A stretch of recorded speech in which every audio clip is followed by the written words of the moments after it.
uwo yoba ari wewe reka data si jewe none yoba ari indega yewe ni Gloria Munezero kuri BITV ikaze mu kiganiro harabaye.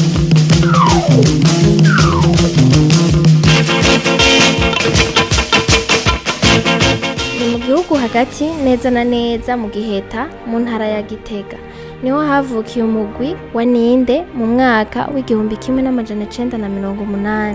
Akaba ari umugwi utanga ibikino bibiri kundwi bica ku nsamirizi n'imbonesha kure y'igihugu cacu. Nkuko tubisoma mu kinyamakuru caganiriye nabo bakinyi na cane uwitwa Kizimana Deo batazira Kireko, umukinyi azwi kandi akunzwe, bakaba bafise ijambo uwari we wese ashobora kuba yumva mu gihe bavuze ngo uwo yoba ari wewe reka data si jewe none yoba ari indega yemwe. Umwe wese yumvise ayo majambo acamenya ico avuga. Aho hambere abumviriza insamirizi aho imiryango kuziko bateramye ku munsi w'Imana ico kiganiro kitabacika co kimwe n'abafise imbonesha kure.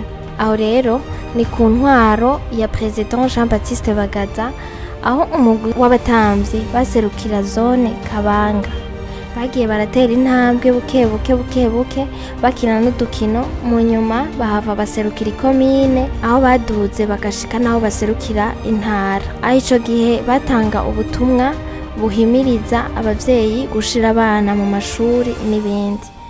Mu gihumbi 1981 iradiyo nkuru yiyumvira gushikiriza ibikino niho uyo mugwi waca usaba ko woza urakina, akaba ariyo ntango yo kumenyekana kwabo. Ico gihe igikino cabo catanguye citwa Nkina Nkebura.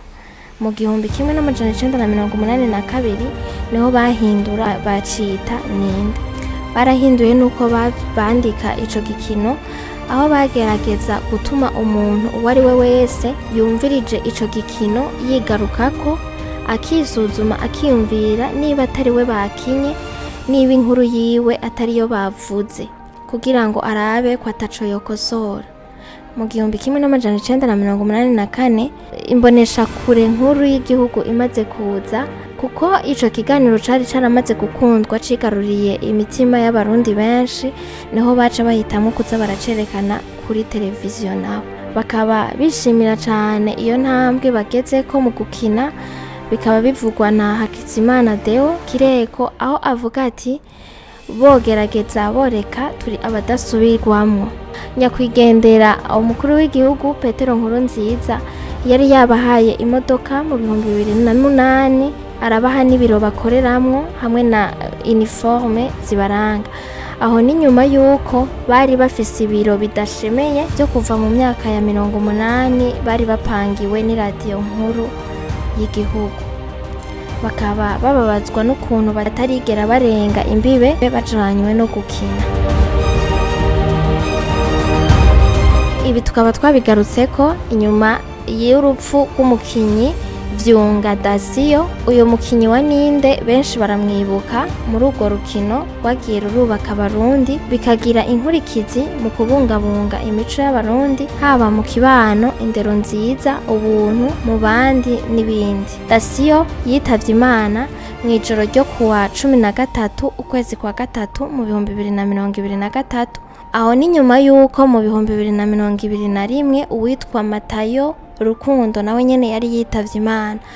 Ikibabaje ugerageje kurondera amakuru yabo ntawe yaronka, ntushobora no kumenya na ryari bavutse, ntidushobora no kumenya n'ivyo bamaze canke n'imiryango baba basize. Naho abo bakinyi bakina neza kandi ubuzima buciriritse bw'abanyagihugu bo mu ntara ntabwo bazwi haba ku mbuga, bikaba binateye n'isoni ukuntu ivyamamare nk'ivyo dufise tudashobora kumenya n'imiburiburi ryari bavutse, ico bamaze, abo basize. Abakunzi b'ico kiganiro bagasaba ko hogira igikozwe bakaronka n'ubuzima bwisununuye, kuko impano barayifise nk'abandi bastar. Tugaruke kandi ku nkuru iri kwiravugwa cane mw'isi muri iyi minsi, cane mu bakunzi b'umuziki w'abanyafrika, aho muri iyi ndwi nyene iheze umuririmbyi Kostatic yitavye Imana. Tuvugerageje kuvuga bike mu bimuranga, amazina yiwe yose yitwa Constantino Tsobanoglu, ariko akabazwi cyane kuri Kostatic. Yavutse igenekerezo rya 26 ukwezi kwa mbere mu 1995. Yavukiye Inerispruit muri Afrika y'Epfo. Yitaba Imana bibabaje cyane aho yaguye ari mu giteramo kuri scene igenekerezo rya 11 ntwarane uyu mwaka nyene. Akaba yitavye Imana afise imyaka 28 gusa. Kostatic yari yavyawe n'abavyeyi babiri nk'abandi bose, aho se amuvyara yari umugiriki, nyina akaba yari umunyafrika, neza na neza Afrika y'Epfo. Muca mwumva ko yaravanze amaraso. Mu myaka mike yaramaze yinjiye mu muziki, yaramaze kumenyekana cyane na cyane muri Afrika ku ndirimbo ziwe nka Magang, Maitama, Superstar, ni yari iherutse gukundwa cyane Big Flexa, aho yari umustar mwiza cyane arabwa ku mbuga na cyane YouTube. Muti yinjiye mu by'umuziki ryari? Nta makuru menshi batanga ku rugendo rwiwe rwo mu muziki, uretse ko yatanguye nk'umutamvyi, umudanseur i Johannesburg, aho yari afise ibibazo by'uburyo, ahava abona ko gutamba bitomubeshaho nk'uko avyifuza, ahava yinjira mu byo kuririmba aho yari umurapeur. Mu 2020 niho yasohora urukurikirane rw'indirimbo ziwe rwa mbere, album yise Made in Africa, aho yari kumwe n'abaririmbyi bagenzi we bo muri Afrika y'Epfo nka Aka, Riki na Boti. Urwo rukurikirane rwiwe rero rwarahavuye rurakundwa cyane, rurarabwa, bahava bamufata nk'inyenyeri, Etoile Montante, umuntu ari mu nzira yo kumenyekana mu muziki w'abanyafrika. Yari umurapeur aririmba indirimbo zo mu mudiho w'amapiano. Ayo mapiano akaba yavuye muri Township, aho yahinyanyuwe ava muri house music. Mu ndirimbo ziwe yakoresha indimi zabo arizo Ikizuru na Sesotho. Mu nyuma aza guhindura ururimi, atangura kuririmba akoresheje amajambo akuye mu bagenzi biwe, naho ataba abona insiguro, we yapfa kuba yumva bijanye n'umudiho yaba yumva bikwiye.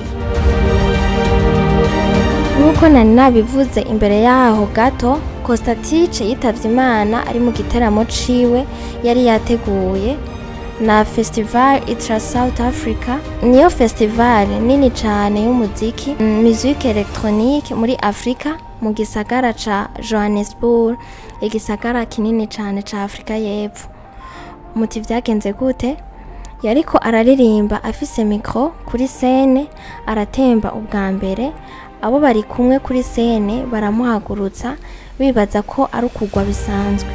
Asubira kuririmba, ngira nawe nyene yari yumva ko ataremvye cyane, inyuma y'amasegonda makeya asubira kugwa hasi. Abo bari kumwe basubira kwihutira kuja kumufasha ngo bamuhagurutse, aho basanze kabaye yitavye Imana. Urufu n'ubu atawuramenya ico rwavuyeko. Igipolisi caho nyene kikaba cavuze ko catanguye amatohoza ngo bamenye icahitanye uwo muririmbyi, bakoresheje ibipimo bagirira uwitavye Imana, arivyo bita autopsy. Bikaba byarababaje cyane abamukunda, na cyane abaririmbyi bagenzi we bo muri Afrika, cyane mu gihugu, na cyane abo muri Afrika y'Epfo. Umuraperi mugenzi we Dallas Kostatic yaraheruka kuririmbana n'umuririmbyi w'umunyamerika ariko afise amamuko mu gihugu ca Senegal, Akon, aho basubiyemo indirimbo yiwe nyene yitwa Big Flexa, aho yari heruka gusohoka mu kwezi kwa kabiri. Akaba yitavye Imana nyuma y'igandagurwa ry'uyundi mu rapper yarazwi anakunzwe mu gihugu ca Afrika y'Epfo, Kiana Forbes, benshi bari bamuzi ku izina rya Aka. Akaba yishwe avuye muri restaurant i Durban muri Sud-Est ya Afrika y'Epfo, aho yagandaguwe n'abagabo babiri. Nawe nyene amatohoza akaba ariko arakorwa.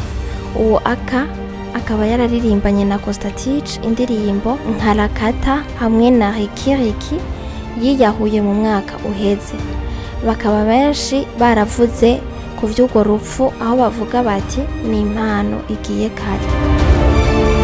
Nivyo bike muri vyinshi twashoboye kubaronkera kuri uyu munsi kuri ibi vyamamare yabo Costatich mwumva yashoboye kwitaba Imana, aho ari ibintu bitangaje. Tubandanya duhoza abakunzi biwe, baba abakunzi b'abakinyi ba Ninde n'abakunzi ba Costatich. Nsubire ndabashimire cyane rero, mugire umunsi w'Imana mwiza, umukama Imana abe mu vyanyu no mu banyu. Yari Gloria Munezero kuri BITV, naho utaha.